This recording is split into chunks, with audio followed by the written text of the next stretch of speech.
This episode is sponsored by Smart Travel, a new podcast from NerdWallet. You know that one friend who always finds the best travel deals, picks the right cards, and somehow ends up in first class for the price of coach? How do they do that? Well, Smart Travel is like that friend, but in podcast form. They cover all things travel finance, like which travel cards earn their keep and which are just heavy, shiny metal, and planning group trips that won't ruin your budget or your friendships. So travel smarter and spend less. That's the key with help from NerdWallet. Follow Smart Travel wherever you get your podcasts. Armchair Explorer is a part of the Voyescape podcast network. Check out all of their shows from around the world at voyescape.com. Hey guys, welcome to a special bonus edition of the Armchair Explorer, where I'll be sharing an episode from one of my favorite travel podcasts that I think you're going to really love too. It's called Out There. It's amazing, and the host and producer of it, Willow Belden, will be introducing that herself in just a moment. But before then, I just want to say this is a new thing for me. It's the first time I've done this, and it's something that I hope I will do a couple of times a year with shows that I really like and respect, that have a similar ethos and vibe to this show, and that I think you're going to get a lot out of too. It's not going to take the place of our usual fortnightly episode. That's coming out next week as usual. So this is really just a bonus on top of that usual Armchair Explorer offering. So, without further ado, I'm about to pass you over to Willow, the host and producer of the show, to tell you how she got started. It's a really cool story, and I think it's something that's going to resonate with a lot of you because it involves being fed up with your job, quitting it, and then running away into the mountains, which, as she says, is what any rational person would do in that situation. Quite right. So if you like this episode, please search up the Out There podcast on your favorite app and hit that subscribe button. Or you can head over to outtherepodcast.com, where there's a really cool playlist actually of their favorite episodes, which is a great place to get started. The social media is at Out There Podcast across Instagram and Facebook. They post cool stuff, and I definitely recommend following them. I do too. But anyway, enough of me. Here's Willow, and here's how sometimes following your gut and heading out into the hills can give you the clarity to find the life you really want. I had been working for the NPR station in Wyoming. I have a journalism background, and I liked my job, and it did all the things that a job is supposed to do for you. I mean, it felt like meaningful work. It was interesting. It was different every day. I liked my colleagues. All of that was great. But I didn't love it as much as I wanted to. And you always hear those stories about people where they talk about jumping out of bed in the morning and just being excited to dive into work. And I didn't really have that. And I thought, well, I want that. That sounds good. But I didn't quite know what that would look like. I mean, and people would always ask me, well, what would you rather be doing? And I kind of said, well, if I knew that, I'd already be doing it. I don't know. And so I decided to do what any rational person would do, which was run away from everything for a while. And I decided to do a through hike of the Colorado Trail, because I figured removing myself from normal life and getting outside and giving myself, 5 weeks to just think about things and figure it out might be helpful. And So I did that. So I quit my job at the radio station and embarked on this through hike. And I was not a backpacker at the time. This was like I had been backpacking maybe 2 or 3 times ever in my life, and it was always for a night or two and never alone. So this was definitely outside of my wheelhouse, but it somehow felt very right. So I went and did this, and I think I had this image in my mind. I remember talking with it was a friend of the family, actually, who, before I set off on my hike, she said, well, what do you think is going to happen out there, Willow? Like, you're just going to stand on a mountaintop and the clouds are going to part and you're going to know what you're going to do with the rest of your life? Like, and I kind of said, well, yeah, that's what I'm hoping. I mean, it sounded pretty silly when she said it that way, but I did picture myself sort of walking along, alpine ridgelines and thinking deep thoughts and making sense out of my life. And none of that happened. It was like, I think anyone who's done a thru hike, or at least your first thru hike, maybe it gets easier later, but it's a lot of work and it's difficult, and you've got blisters on your feet, and there are mosquitoes and thunderstorms, and there's all these things that you have to, figure out. And so there were no deep thoughts on the trail, or almost none.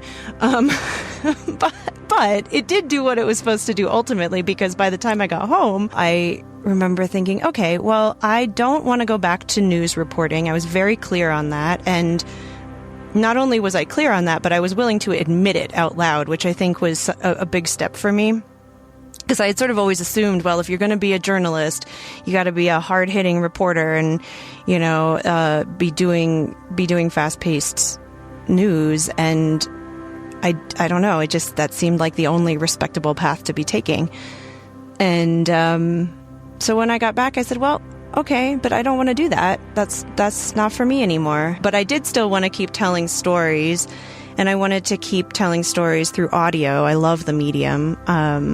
I think it's very intimate and personal, and you can just convey a lot of feelings in a way that doesn't always come through in print.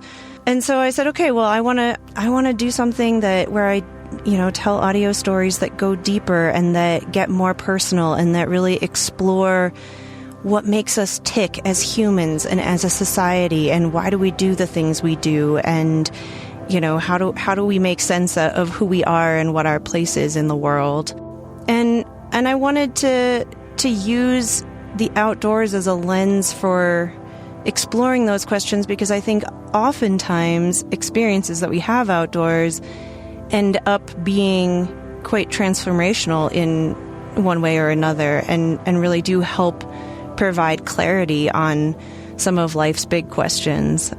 One of the things that we are really trying to do with the show is expand the idea, the definition of what the outdoors is. And our definition of it is it's anything that's outside your front door. And so some of our most interesting stories have involved the urban outdoors and take place on the streets of New York City. It's not all, wilderness feats. But I think that makes it, or I hope that makes it more relatable for a lot of people, because let's face it, a lot of people live in cities and that's what's available on a day-to-day basis. And I think it all ties in with to sort of expand the idea of who the outdoors is for, because there's this common stereotype that, if you think of somebody who's outdoorsy, what comes to mind? It's probably a relatively young, athletic-looking, able-bodied white person, like upper middle class, on a mountaintop somewhere, or like in a river or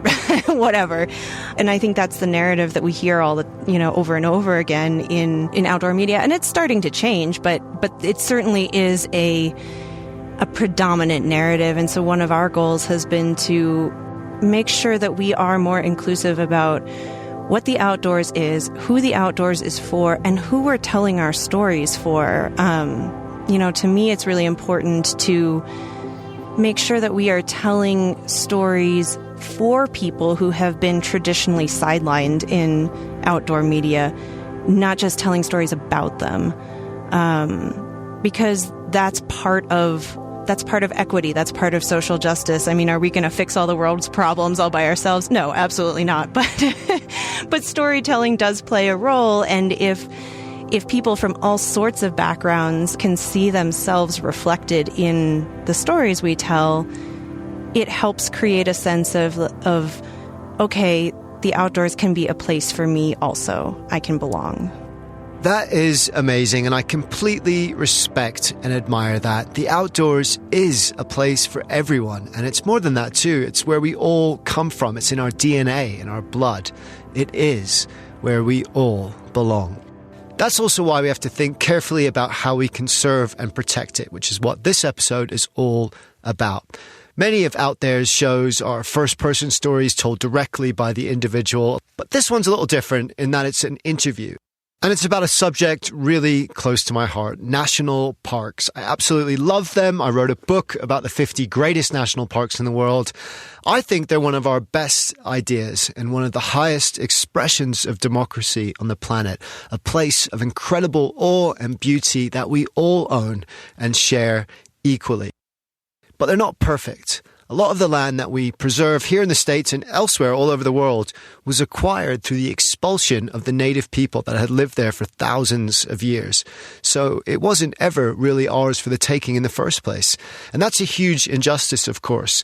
But it also now presents a kind of opportunity, because one way that we can rectify that, in part, is by including indigenous practices passed down for millennia into the care and preservation of that land, their land, which is as much a part of them as the mountains and rivers and lakes we all love and enjoy. Let's find a way to marry contemporary environmental science with native environmental wisdom. That's a new vision for conservation, a vision that might help carry us into the future, into that next epoch of our relationship with nature. It is Conservation 2.0. Back in 1903, President Theodore Roosevelt stood on the rim of the Grand Canyon and called for the area to be protected from future development. "Leave it as it is," he said. "You cannot improve on it." Roosevelt went on to preserve 230 million acres of American land, which was unprecedented.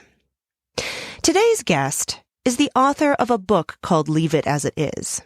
The book is about Roosevelt's novel brand of environmentalism and about the lessons we can take from that and apply to our world today. I have to admit, when the publisher first reached out to me about this book, I was skeptical. I was worried it would be yet another book written by a white man singing the praises of another white man. I worried that it would celebrate Roosevelt's environmental achievements without acknowledging that many of those achievements came at the expense of indigenous communities. But when I started to read David Gessner's book, I realized that he wasn't about to whitewash Roosevelt's dark past. He was going to praise Teddy for his groundbreaking accomplishments, but he was going to be equally harsh in his criticism about the genocide that made those accomplishments possible. And while he makes the case that we need a new Roosevelt who will fight just as fiercely as Teddy did for public lands, he also calls for that fight to look very different than it did back in the early 1900s. David Gessner joins us today to talk about his book and about what we and President-elect Biden might learn from the accomplishments and atrocities of the past.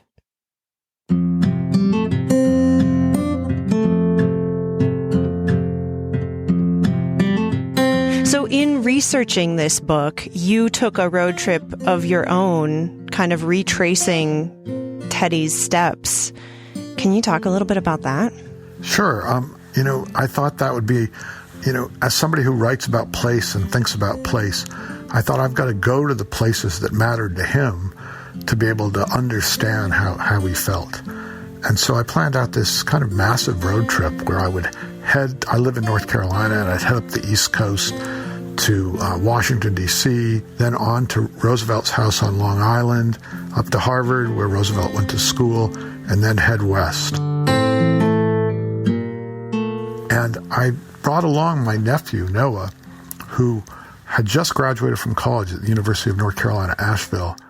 And Noah kind of provides like a foil in the book, because whereas I'm listening on tape while we're driving to Roosevelt speeches and books on tape about Roosevelt, he's kind of rolling his eyes. He's tired of this guy.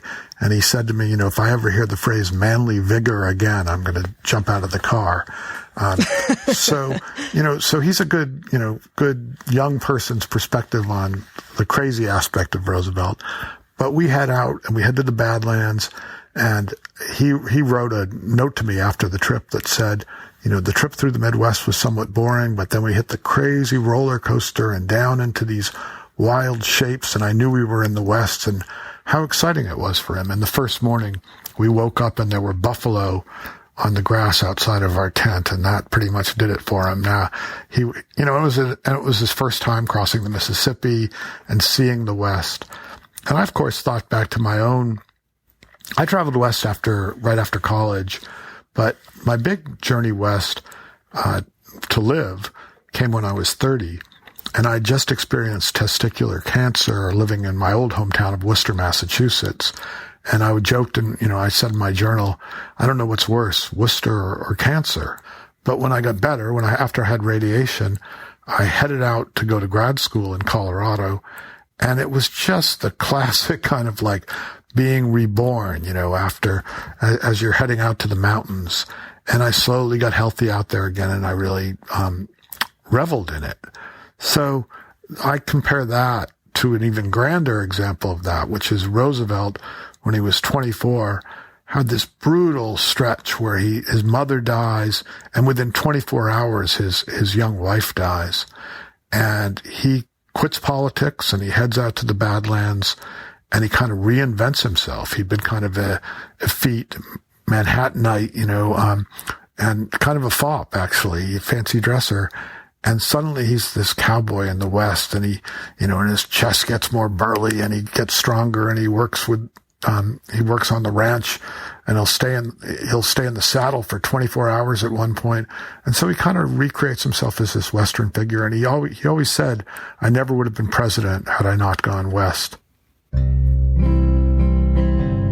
So one thing about the book is it talks about the way that movement from East to West is part of the national psyche. You describe Roosevelt's accomplishments in the environmental realm as groundbreaking, as in he did things that were quite literally unheard of. Can you give us an example of one of those things? Well, I mean, he had the good fortune of having the Antiquities Act handed to him in 1906, which meant he could save landscapes that no one had saved before. It didn't have to be a national park. It didn't have to go through Congress. So what he did, for example, was take an act that was originally thought to be used for antiquities, that is, Anasazi ruins and Native American dwellings, and he expanded it to the point where it was saving whole landscapes around there. The most dramatic being the Grand Canyon itself. He was very frustrated that people hadn't made it a national park. So he, in one fell swoop, declared it a national monument, almost 1 million acres. And what happened was that was the stepping stone to becoming a national park. So he would save large swaths of land, and he would think in terms of ecosystems in a way nobody really did. And it partly came from the fact he was a hunter, and he liked having big carnivores in the world, but it also came from his training when he was young as a naturalist. When he was 14 years old, he didn't want to be president, he didn't want to be a soldier. He wanted to be like his hero Charles Darwin, a working naturalist. We think of parks as for human beings and as places where we derive pleasure, but he was able to think kind of beyond the human, beyond the anthropocentric, and think of wild places in a way that was more like the way John Muir or Thoreau would think about those places than a politician would usually think about them.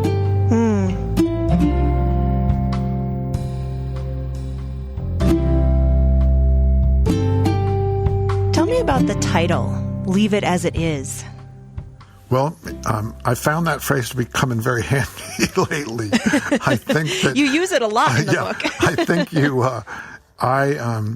I used it when they tried to change the title of the book at Simon & Schuster, and I wrote them a nice, long, polite letter, but it ended, Leave It As It Is, which they did.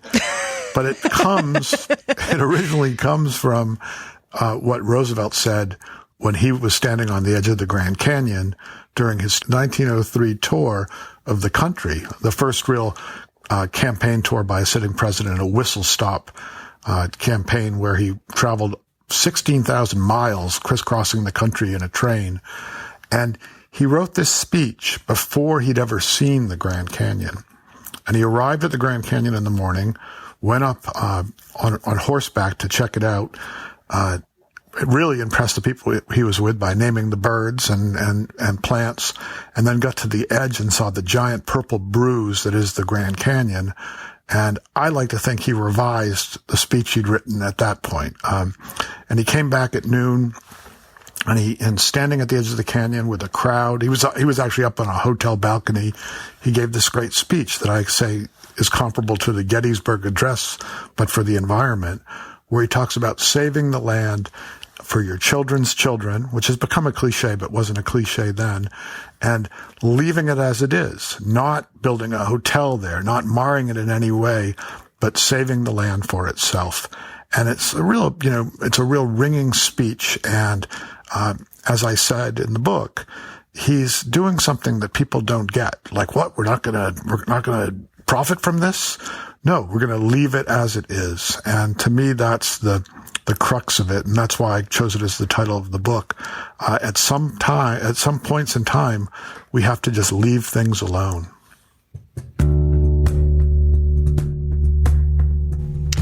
One of the things that you talk about in the book, though, is that this phrase, leave it as it is a little problematic, maybe more than a little problematic, because it implies that these wild places that we're saving were empty and that no humans lived there. But as you point out, quite often in your book, that was not true.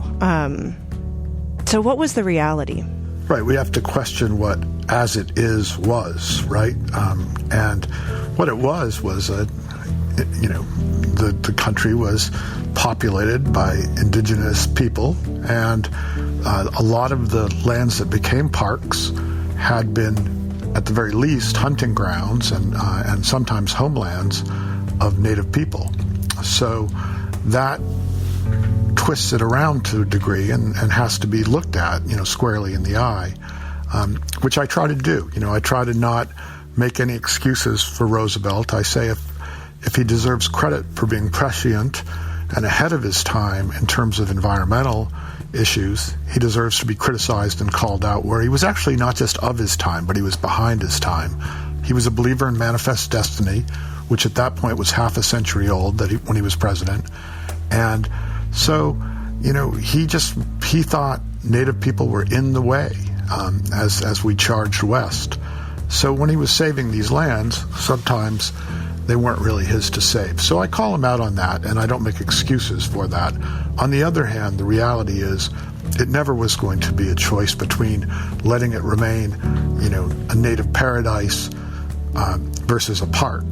It was a park versus a developed, it would probably be condos now, right? And it would have been settlers' homes then.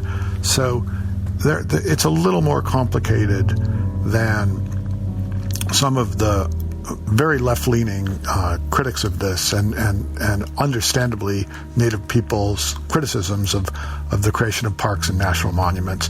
Yes, there's very valid reason to criticize it. On the other hand, parks are an amazing thing that stopped us from just paving over the whole of it, developing it at all. So Wallace Stegner said that national parks were America's best idea. But I say, maybe they're not our best idea, but they're still a pretty good one.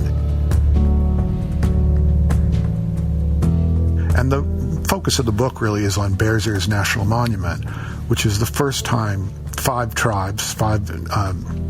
native tribes used the Antiquities Act, which is how you create a national monument, to save a landscape that was sacred ground. So it's kind of a maturing and a better version of this, park and national monument impulse.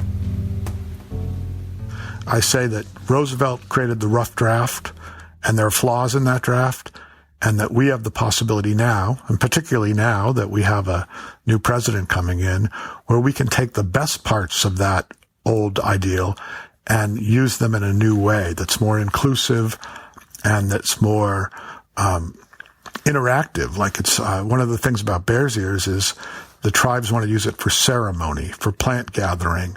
So it's less of a tourist focused enterprise than it is an inclusive, larger enterprise. Well, and this was going to be one of my questions, because you advocate very strongly in your book for saving wild spaces, and you also strongly criticize preserving these wild spaces at the expense of indigenous people. So how do we square those two? How do we move forward with what does environmentalism need to look like in order to not just protect wilderness, but also to be fair and just and equitable?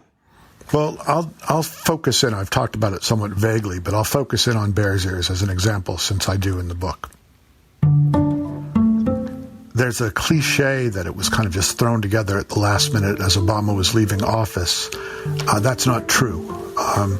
The tribes, led by the Navajo, the Hopi, the Ute, the Zuni, and the Ute Mountain Ute, had been studying this landscape in southeast Utah and thinking about ways to preserve it. It had historically, for thousands of years, it was a meeting ground and a trading ground right below the Bears Ears, which are these two buttes that are with a meadow between them. It was historically this great meeting place of tribes. It also was filled chock full of Anasazi dwellings. So it's this incredibly rich place. It's actually kind of the definition of the Antiquities Act. It embodies the Antiquities Act. So the tribes got together, and environmental groups were also involved, and they laid out this plan, and they wrote this amazing proposal that reads like a prose poem about the phenology of Bears Ears. And phenology is when things bud and when things flower and when birds return. So they write this thing, and they put it together, and they bring it to Washington, and lo and behold, miraculously, it finds its way through. Now, it wasn't perfect, because originally the tribes were supposed to have more power in directing the national monument, and that kind of got stripped away, and they became more advisory. So that's not perfect, but it was a step in the right direction. And when I started to work on this book, the first person I interviewed was Regina Lopez White Skunk, who was a Ute Mountain Ute and a member of the Bears Ears Commission. And she said to me, look, we're not trying to relive historical trauma here. We're not trying to say, give us our land back. We're trying to take a tool of the United States government and use it in a new way. And the new way was for the benefit of the native people in that area. And so there's an example of how you might use the old tools in new ways, how you might create a new draft of the old idea.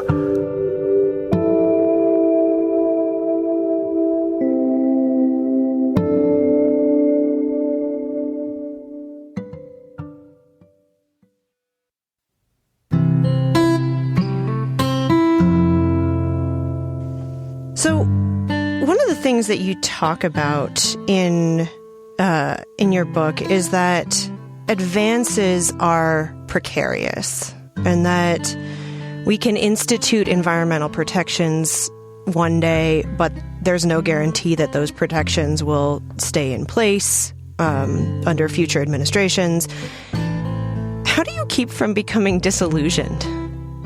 Yeah, that's a great question. I mean, it's I say nothing, it's like you're a beginner environmentalist if you think something's saved forever. There's really no forever, right? I mean, you save something and then it gets unsaved, as the example of Bears Ears proves.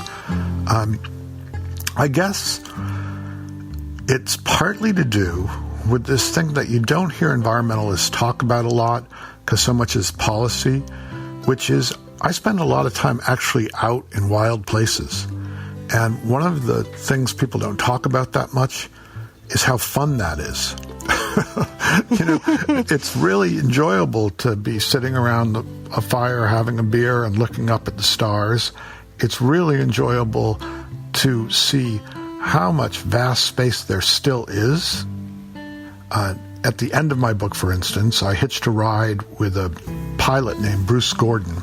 He owns a small plane, and he takes environmentalists for flights over land they're trying to save. And I called up and said, are you going on any flights? Can I hitch a ride? And I took a giant lap of Colorado, Wyoming, Montana, parts of Utah. And part of that flight was super depressing, seeing trees killed by beetle kill or fires, seeing the fracking in Wyoming. But there were vast spaces and long time periods where you'd be going over just trees and mountains and rivers and lakes, and you'd realize that the American West still has all this space, this wild space, despite everything. And so that to me is exciting. That kind of is a counterbalance to the dismal daily drip of bad enviro news.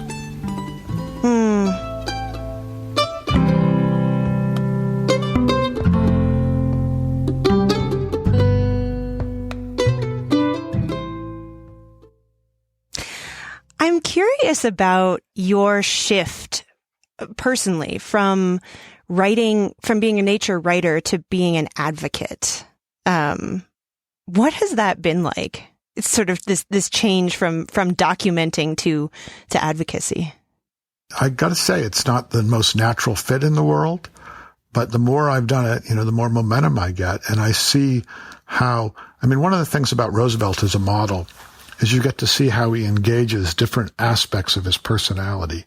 This is a guy who could spend a week alone out in nature. This is a guy in the middle of the 1903 re-election tour, goes off in Yellowstone on his own, leaving Secret Service behind, leaving everybody behind, and spends a day counting and studying elk. And yet, he's the same person who the next day is giving a rousing speech, to hundreds of people. So it's about like being able to engage parts of you. And I guess another kind of charismatic leader, Churchill was very fond of the phrase, a change is as good as a rest. So I really hold close to that I don't want to give up my time in the wild. I don't want to give up my teaching. I don't want to give up friends, but I do want to engage that part of me that tries to rouse other people to action. What are you hoping readers will take away from your book? Well, that's a good question. It's like, obviously, I'm trying to rally them to the idea of public lands, and I'm trying to awaken them to climate change, which sounds obvious enough, right? We hear so many things about climate change, but I still feel like the fight has not been articulated well because the enemy is so confusing. It's not like, if somebody builds a giant trophy house on a piece of land you love, you hate the trophy house and you rail against that. This is so much more confusing because we're also fighting ourselves and our own excessive habits and our human nature, right? Human nature, it's great to say leave it as it is, and I believe in it, but human nature wants more and is hungry for more. I quote my old professor, Reg Sonner, we humans are an elsewhere. We're always jumping ahead. How do we control that? How do we control that impulse? Because if we don't, we'll just keep swallowing up the earth.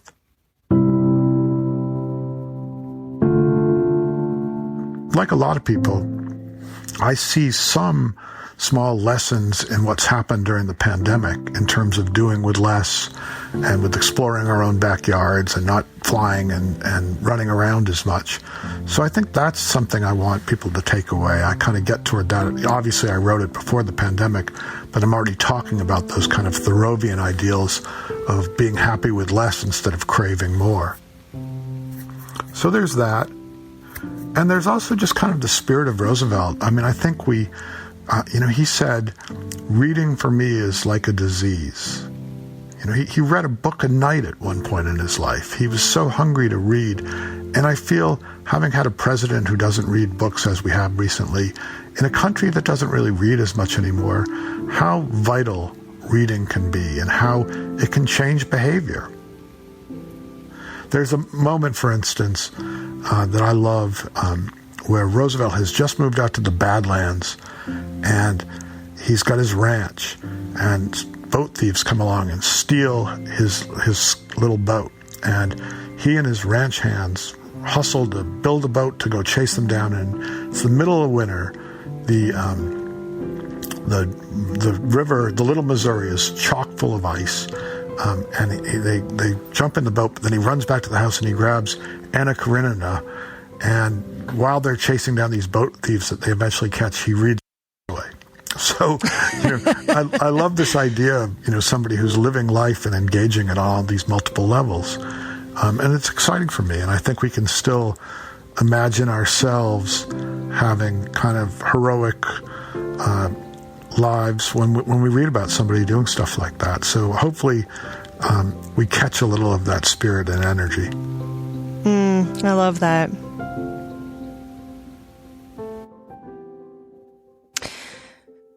What lessons would you hope that President-elect Biden might take from Teddy Roosevelt?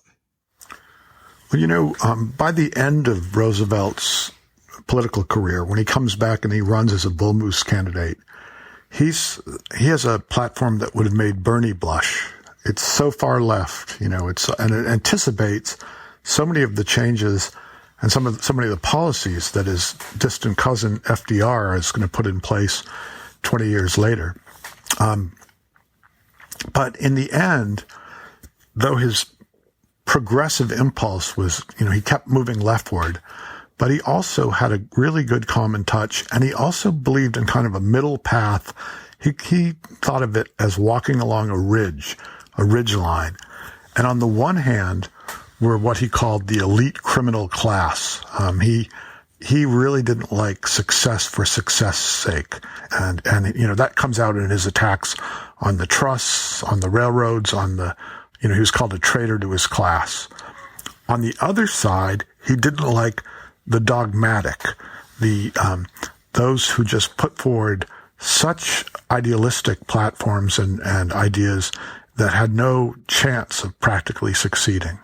So I would say that to me, as I get older, maybe my radical is mellowing out a little bit, but it's walking that path and being able to abhor, the elite criminal class, but also not be suckered into the other side, or not let the other side, the dogmatically, in this case, we would probably compare it with the most woke voices, right?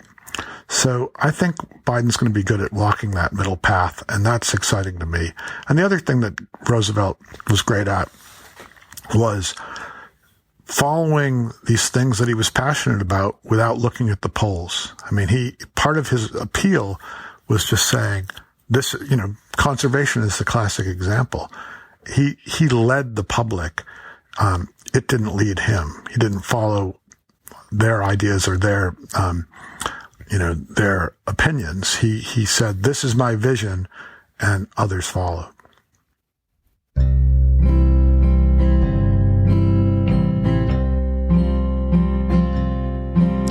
Well, David, thank you so much for taking the time to talk with me. Yeah, thank you, Willa, for thinking of calling.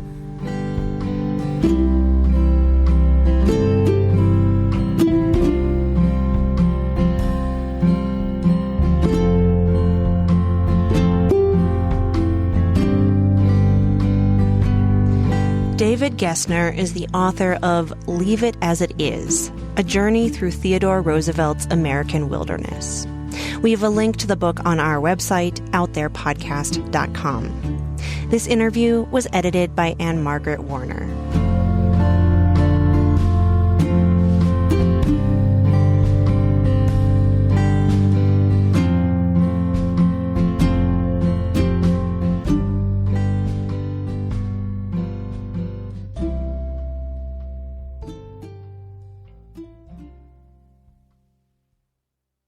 Quick question. Do you want travel tips from people who have actually been there? Our show is co-hosted by Tim Johnson, an award-winning travel journalist who's been to more than 145 countries around the world. And I'm David Brody, the other co-host who's been travel podcasting for 20 years while traveling to 50-plus countries around the world. In about 10 or 20 minutes per show, we break down a destination with the kind of insight you usually only get from long guidebooks or hours of research. So if you want expert advice, zero fluff, and travel inspiration that you can actually use, search for Travel in 10 wherever you listen to podcasts, or you can also find us at boyescape.com. Hi, I'm Pauline Fromer, host of the Fromer's Travel Podcast. We post new episodes weekly, detailing the kinds of money-saving tips and cultural insights that will make your trips richer without making you significantly poorer. We do so by interviewing real travel experts like TV host Samantha Brown, Frommer's authors from around the globe, and such public figures as Free Solo's Alex Honnold. It's a fun travel party. I hope you can join us.